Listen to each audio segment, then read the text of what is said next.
10억 원을 빌려준 거였는데 몇 년을 기다려도 갚지 않았기 때문에 인세로서 수입을 거두었기 때문에 더 이상 정산할 게 없다는 입장인 것 같아. 알아두면 쓸모 있는 변호사들의 뒷담화.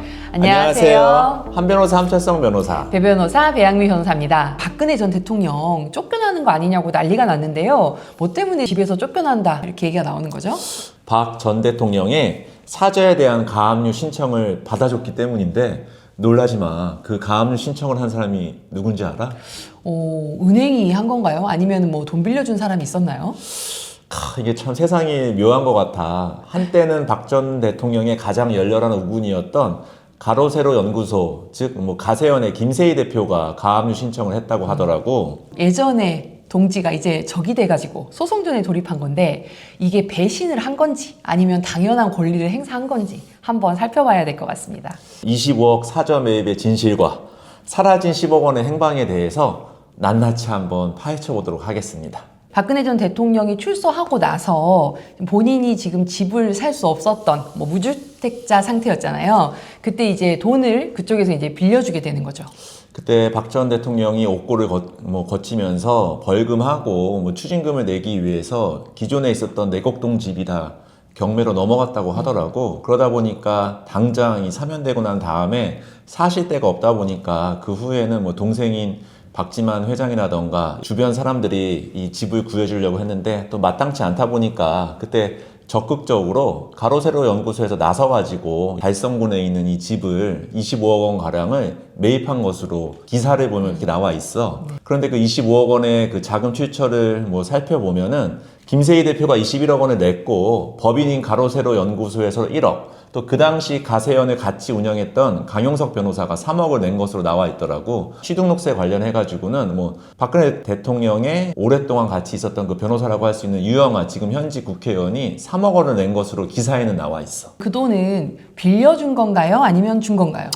근데 그게 참 돈에 빌려준 성격이 애매한데 사저를 매입하고 난 다음에 한 석 달 이내에 15억 원은 갚은 것으로 나와 있는데 이 10억 원의 행방에 대해서는 서로 가세연과 박 전 대통령 측에서 입장이 좀 나눠지고 있는 것 같아. 네, 지금 이제 주장하고 있는 내용 한번 정리를 해보자면 이제 민사소송을 걸고 가압류를 건 가세연 쪽 입장에서는 10억 원을 빌려준 거였는데 몇 년을 기다려도 갚지 않았기 때문에 어쩔 수 없이 법적 권리로서 소송을 걸고 가압류를 걸었다라고 주장을 하고 있는 것 같고요.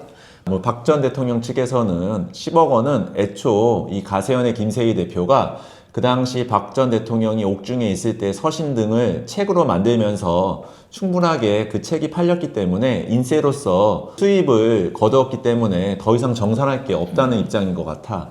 근데 여기서 하나 짚고 넘어가야 될 게 있는데 아까 가압류 신청이 받아줬다고 했지만 가압류 신청만으로 이 당장에 뭐 박 전 대통령이 막 집에서 뭐 쫓겨나거나 그런 건 아닌 것 같은데 어때? 가압류가 됐다는 게 뉴스에 이제 팡 터지면서 이슈가 된 건데요. 실제로는 우리가 돈을 못 받아서 민사소송을 할 때는 기껏 내가 2, 3년 소송해가지고 이겨도 상대방이 재산이 하나도 없으면 나중에 집행을 할 수 없잖아요. 그렇기 때문에 저희가 본 집행을 하기 전에 가집행을 합니다. 그래서 대표적인 게 가압류고요. 그 중에서도 가장 쉽고 보편적으로 많이 하는 게 이번에 사저에 한 것 같은 부동산 가압류를 많이 합니다. 그렇지. 부동산 가압류 같은 경우에는 법원에서도 일단 뭐 예금 채권에 대한 가압류보다 일단 쉽게 받아지는 경우도 많고 무엇보다 보증보험 증권만 발급받을 수 있다면은 바로 가압류 결정을 해주기 때문에 이 채권자 입장에서는 신속한 본인의 권리 구제를 위해서 미리 가압류 신청을 하는 경우가 많지. 그래서 나도 솔직히 뭐 민사 소송하기 앞서서 거의 뭐 세트처럼 동시에 가압류를 하는 경우가 거의 뭐 10중 8구인 것 같아. 네, 맞아요. 저도 이게 자칭 가압류의 여왕이라고. 네. 가압류가 굉장히 중요하다고 생각을 하는데요. 이번 케이스 같은 경우에도 이제 예를 들어서 기껏 소송에서 10억을 줘라라고 이겼는데 그 사이에 이를테면 박근혜 전 대통령이 집 명의를 제3자, 이를테면 동생에게 넘겨줬다라고 하게 되면 소송에서 이겨도 10억을 받을 수 있는 길이 없는 거거든요. 다른 재산이 없으면. 물론 이 경우는 그렇게 넘겨줘도 소송이 들어온 상태에서 넘겨줬기 때문에 나중에 굳이 따지면 좀 어렵지만 뭐 사회행위에 해당하긴 합니다. 그래서 또다시 소송을 하면 그 집을 명의를 받은 사람한테 또다시 소송을 하면 이길 수 있지만 소송을 또 해야 되잖아요. 그렇기 때문에 가압류를 미리 하는 거고요. 저희가 이제 보통 설명을 드릴 때 이 부동산 가압류는 상대방이 모른 채 기습으로 하기 때문에 굉장히 중요하고 빠르게 진행된다고 말씀을 드립니다. 왜냐하면 내가 기껏 이 사람이 집을 몰래 팔아먹을까 봐 소위 말해서 가압류를 하는데 불러서 자 설명해 보세요 이럴 순 없잖아요. 그렇기 때문에 법원에서는 이걸 청구한 쪽, 이번에는 가세현 쪽 입장만 듣고 그 내용이 어느 정도 타당하다고 생각하면 결정을 내려주는 겁니다. 부르지 않고요. 그렇기 때문에 믿어는 주지만 100% 당신 말은 다 못 믿겠으니까 보증이라는 걸 붙이죠. 그래서 부동산은 아까 말씀하셨던 보증보험으로 그 대체할 수 있지만 이제 이게 부동산이 아니고 돈, 예금에 이제 가압류할 때는 현금을 왕창 맡겨야 되는 거고요. 이렇게 보증을 받은 다음에 결정 땅땅땅 하고 나서 그 다음에 팡 하고 터트려서 알리는 거거든요. 그래야 소위 말해서 빼돌리기를 못하니까. 그런 의미의 가압류 승인이었던 것 같습니다. 이 부동산 가압류 같은 경우에는 아까 말씀드린 것처럼 일단 보증보험 증권으로 쉽게 보증 제도가 있기 때문에 채권자 입장에서도 별 무리가 없을 텐데 이 예금 채권 가압류 같은 경우에는 아까 뭐 배변 말한 것처럼 또 거기에 준할 정도의 보통 한 40% 정도 나오는 것 같습니다.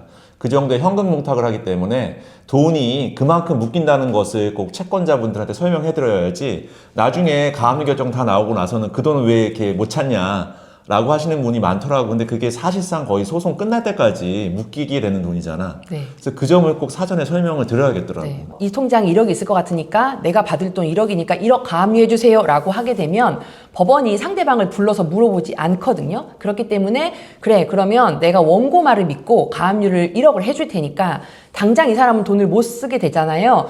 당신 말을 믿고 해줬으니까 나한테 4천만 원 정도는 보증금을 달라고 하는 겁니다. 그래서 그 돈을 법원에 사천에 맡겨놓으면 나가는 돈은 아니에요. 그런데 그 돈이 묶여요. 언제까지? 1심이 끝날 때까지. 때로는 항소심이 끝날 때까지. 그리고 이 부동산 가압류도 마찬가지로 재판이 끝날 때까지 건물이 묶이는 거고요. 건물을 팔 수는 있습니다. 팔 수는 있는데 가압류가 있는 채로 팔리기 때문에 사람들이 안 사겠죠. 나중에 소송에서 지면 이 집이 날아가 버릴 수 있기 때문에 안 사는 거고요. 그렇다고 해서 집에서 못 사냐? 당장 쫓겨나냐? 그건 아니죠. 등기부에 가압류라고만 올라가는 거고 실제로 살거나 이걸 쓰는데 아무런 문제는 없습니다.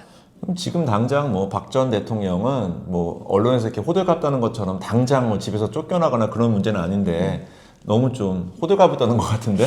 아무래도 오랫동안 굉장히 엄청 지지도 많이 하고 인세 얘기도 나왔지만 뭐 책을 팔아도 인세를 하나도 받지 않겠다 뭐 이렇게까지 해서 그냥 지지를 많이 했기 때문에 또 박근혜 전 대통령 지지자들 입장에서는 되게 고마운 역할이었을 거란 말이에요. 근데 이제 소송이 들어오니까 그래서 더 이렇게 뭐 동지가 적이 된 거 아니냐 뭐 이런 얘기가 나온 것 같습니다. 이게 어떻게 흘러갈까? 네. 지금 김세희 대표 입장에서는 10억 보장 약속을 한 적이 없더라고 저렇게 펄쩍 뛰고 있는데 네.